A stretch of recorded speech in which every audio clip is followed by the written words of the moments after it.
नाना पाटील का जन्म 3 अगस्त 1900 को महाराष्ट्र के सांगली जिले के येरेमछिंद्र गांव में हुआ था। उनका पूरा नाम नाना रामचंद्र पिसाल पाटील था। उनके माता पिता ने शिक्षा के महत्व को समझते हुए उन्हें औपचारिक शिक्षा दिलाई। नाना ने अपनी प्रारंभिक शिक्षा शिरों में पूरी की और बाद में कोल्हापुर शहर में उच्च शिक्षा प्राप्त की।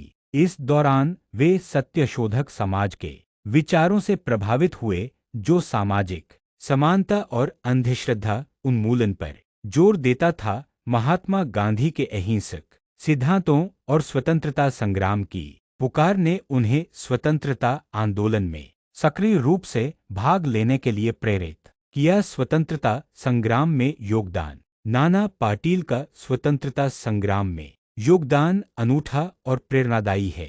उन्होंने न केवल ब्रिटिश शासन के खिलाफ सशस्त्र संघर्ष किया, बल्कि ग्रामीण जनता को संगठित कर स्वराज्य का एक मॉडल प्रस्तुत किया।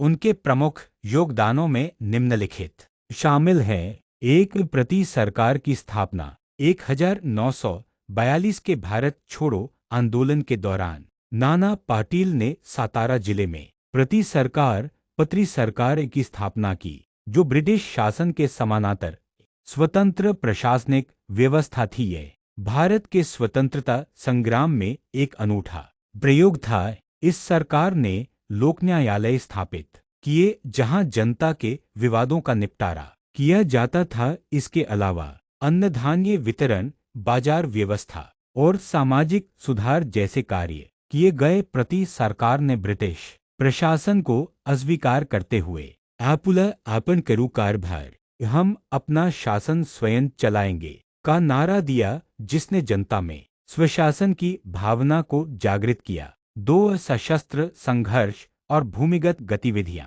नाना पाटील हिंदुस्तान रिपब्लिकन एसोसिएशन के संस्थापक सदस्यों में से एक थे। 1929 से 1932 तक वे भूमिगत रहे और 1932 से 1942 के बीच ब्रिटिश शासन के खिलाफ अपनी गतिविधियों के लिए उन्हें 8 से 9 बार जेल में डाला। ब्रिटिश सरकार ने उन्हें पकड़ने के लिए इनाम घोषित किया और उनकी संपत्ति जब्त कर ली। उनकी माता के निधन के समय भी वे भूमिगत थे, फिर भी उन्होंने जोखिम उठाकर अंतिम संस्कार में भाग लिया। जब स्वतंत्रता की संभावना स्पष्ट हो गई, तब वे करार तालुका में प्रकट हुए। जनता को प्रेरित करना। नाना पाटील अपनी प्रभावी भाषण शैली के लिए जाने जाते थे। वे ग्रामीण और बहुजन समाज में स्वाभिमान और स्वतंत्रता की भावना जागृत करने में सफल रहे। उन्होंने ग्रामीण जनता, विशेषकर क्षेत्रीय किसानों और मजदूरों को स्वतंत्रता संग्राम में सक्रिय रूप से शामिल किया। उनकी नेतृत्व शैली ने उन्हें जनता का प्रिय नेता बनाया। सामाजिक सुधार। नाना पाटील ने स्वतंत्रता संग्राम के साथ साथ सामाजिक सुधार पर भी ध्यान दिया। उनके कुछ प्रमुख सामाजिक कार्यों में शामिल हैं गांधी विवाह। उन्होंने कम खर्च में विवाह करने की गांधी विवाह पद्धति को प्रोत्साहन दिया, जिससे सामाजिक और आर्थिक बोझ कम हुआ। शिक्षण और ग्रंथालय।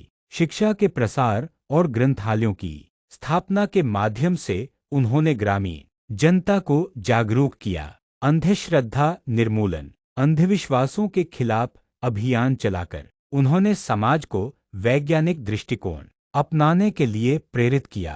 व्यसन मुक्ति। व्यसन से प्रभावित लोगों के पुनर्वसन के लिए उन्होंने कार्य किया। रैयत क्रांति दल। 1930 में उन्होंने रैयत क्रांति दल की स्थापना की, जो क्षेत्रीय और मजदूरों के हकों के लिए समर्पित थी। यह संगठन ग्रामीण समुदाय के आर्थिक और सामाजिक सशक्तिकरण के लिए कार्य करता था। स्वतंत्रता के बाद का योगदान। स्वतंत्रता प्राप्ति के बाद नाना पाटील ने सामाजिक और राजनैतिक क्षेत्र में सक्रियता बनाए रखी। वे भारतीय कम्युनिस्ट पार्टी के टिकट पर बीर जिले से सांसद बने। उनके नेतृत्व ने शाहीर निकम और नागनाथ अण्णा नायकवरी जैसे कार्यकर्ताओं को प्रेरित किया।